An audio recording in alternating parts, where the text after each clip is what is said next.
السلام علیکم ناظرین، میں ہوں ریحان نصیر اور آپ دیکھ رہے ہیں ہمارا یوٹیوب چینل حقیقت جانو۔ دوستو، بنی اسرائیل میں اللہ سبحانہ و تعالیٰ نے سب سے زیادہ نبی اور رسول بھیجے، جن میں سے 2 ایسے جلیل المرتبت نبی تھے جن کو اللہ تعالیٰ نے نبوت کے ساتھ ساتھ دنیا میں بادشاہت بھی عطا فرمائی، اور وہ حضرت داؤد علیہ السلام اور ان کے بیٹے حضرت سلیمان علیہ السلام ہیں۔ دوستو، آج کی ویڈیو کا موضوع حضرت داؤد علیہ السلام اور ان کا تخت ہے، جن کے بارے میں مختصر لیکن جامع انداز میں ہم آپ کو بتائیں گے، اور ساتھ یہ بھی بتائیں گے کہ ان کو بادشاہت کیسے نصیب ہوئی اور جس تخت پر بٹھا کر ان کی تاج پوشی کی گئی وہ تخت اس وقت کہاں موجود ہے، اور اسرائیلی یہودی اس تخت کو کہاں منتقل کرنے والے ہیں۔ یہ سب بتائیں گے ہم آپ کو اس ویڈیو میں، لیکن اس سے پہلے اگر آپ نے ہمارے چینل حقیقت جانو کو سبسکرائب نہیں کیا تو براہ کرم سبسکرائب ضرور کر لیجئے گا، اور ساتھ ہی ساتھ بیل کے نشان کو بھی دبا دیجئے تاکہ ایسی ہی حقیقت سے بھری ویڈیوز کا نوٹیفیکیشن آپ کو ملتا رہے۔ دوستو، حضرت داؤد علیہ السلام بنی اسرائیل میں سے تھے اور آپ کا سلسلہ نسب یہودا بن یعقوب علیہ السلام سے جا ملتا ہے۔ آپ چھوٹے قد کے تھے اور آنکھیں نیلی تھیں اور نیک دل کے مالک تھے۔ آپ میں اللہ کی قدرت سے ہی ایسی قائدانہ صلاحیتیں موجود تھیں کہ بہت جلد آپ پورے بنی اسرائیل پر حکومت کرنے لگے، اور پھر اللہ سبحانہ و تعالیٰ نے آپ کی اس حکومت کو مزید مستحکم کر دیا۔ اللہ تعالیٰ نے آپ کو بہت سارے معجزات سے نوازا اور آپ پر ایک کتاب بھی نازل ہوئی جس کا نام زبور ہے۔ اللہ تعالیٰ نے آپ کو ایک خوش الحان گلے سے بھی نوازا، اور جب آپ اپنی خوبصورت آواز سے زبور کی تلاوت فرماتے تھے تو پرندے آپ کے پاس آ جاتے اور گردن جھکا کر اللہ کے کلام کو سنتے، اور پہاڑ آپ کے ساتھ اللہ کی تسبیح کیا کرتے تھے،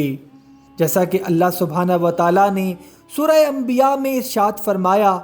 اور ہم نے پہاڑ کو داؤد کے تابع کر دیا جو تسبیح کرتے تھے، اور پرندوں کو بھی، اور ہم ہی یہ سب کچھ کرنے والے تھے۔ دوستو، اس کے علاوہ اللہ سبحانہ و تعالیٰ نے حضرت داؤد علیہ السلام کے لیے لوہے کو نرم کر دیا تھا۔ وہ لوہے سے اس طرح چیزیں بنا لیتے تھے جیسے کوئی مٹی کے برتن بنانے والا مٹی کو برتن کی شکل میں آسانی سے ڈھال لیتا ہے۔ آپ علیہ السلام اس سے زرہیں بناتے تھے، اور یہی آپ کا پیشہ معاش تھا۔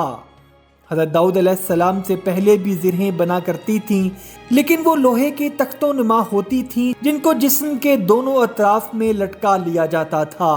لیکن ان کا وزن بہت زیادہ ہوا کرتا تھا۔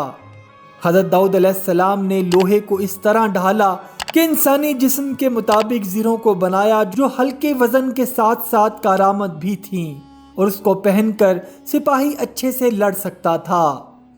اللہ سبحانہ و تعالیٰ نے قرآن پاک کی سورہ سبا میں ارشاد فرمایا، اور ہم نے اس کے لیے لوہا نرم کر دیا کہ تو پوری زرہیں بنا اور جوڑوں میں اندازہ رکھ، تم سب لوگ نیک عمل کیا کرو اور یقین مانو کہ میں تمہارے سب اعمال دیکھ رہا ہوں۔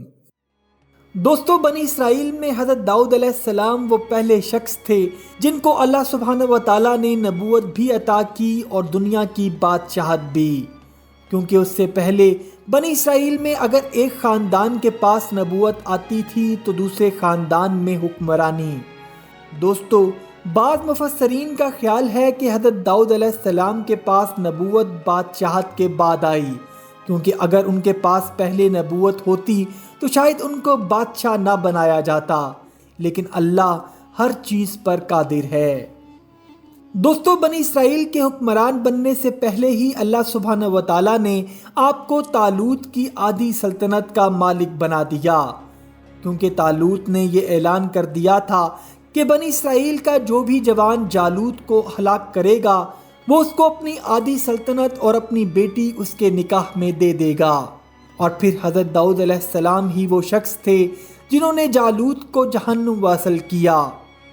دوستو، طالوت اور جالوت کون تھے، اس بارے میں تفصیلی ویڈیو عنقریب آپ کو دیکھنے کو ملے گی، لہٰذا ہمارے چینل حقیقت جانو کو سبسکرائب کر لیجئے اور بیل آئیکن کو بھی پریس کر دیجئے تاکہ اس کی اپڈیٹ آپ کو بر وقت مل سکے۔ دوستو حضرت داؤد علیہ السلام کی بنی اسرائیل کی حکمرانی کی بشارت بنی شمائیل میں پہلے ہی آ گئی تھی، اور پھر حضرت داؤد علیہ السلام کی تاج پوشی پہلے طالوت کی سلطنت ملنے پر کی گئی اور دوسری مرتبہ بنی اسرائیل کی حکمرانی ملنے پر۔ دوستو حقیقت میں جس تخت پر حضرت داؤد علیہ السلام کی تاج پوشی ہوئی وہ کوئی تخت نہیں بلکہ ایک پتھر ہے جس کے دائیں اور بائیں جانب لوہے کی میخیں اور کڑے نصب ہیں، اور یہی وہ پتھر ہے جس پر حضرت داؤد علیہ السلام اور پھر ان کے بیٹے حضرت سلیمان علیہ السلام کی تاج پوشی کی گئی۔ جب حضرت سلیمان علیہ السلام نے ہیکل سلیمانی کو مکمل کیا تو باقی متبرک اشیاء کے ساتھ اس پتھر کو بھی ہیکل کی زینت بنایا گیا، اور پھر جب رومی حکمران ٹائٹس نے ہیکل کی اینٹ سے اینٹ بجا دی تو یہ پتھر اپنے ساتھ روم لے گیا، کیونکہ یہودیوں کے علاوہ عیسائیوں کے لیے بھی یہ تخت داؤد بہت احترام رکھتا ہے۔ عیسائی مانتے ہیں کہ حضرت عیسیٰ علیہ السلام جب دنیا میں دوبارہ تشریف لائیں گے تو وہ اسی تخت پر بیٹھ کر حکومت کریں گے، اور یہودیوں کے لیے یہ تخت اس لیے بہت احترام کے قابل ہے کہ اس کی نسبت حضرت داؤد علیہ السلام اور حضرت سلیمان علیہ السلام سے جڑی ہے۔ اور یہودی عقیدے کے مطابق جب ان کا مسیحا، جس کو مسلمان دجال کے نام سے جانتے ہیں، آئے گا اور اس تخت پر بیٹھ کر دنیا پر حکومت کرے گا۔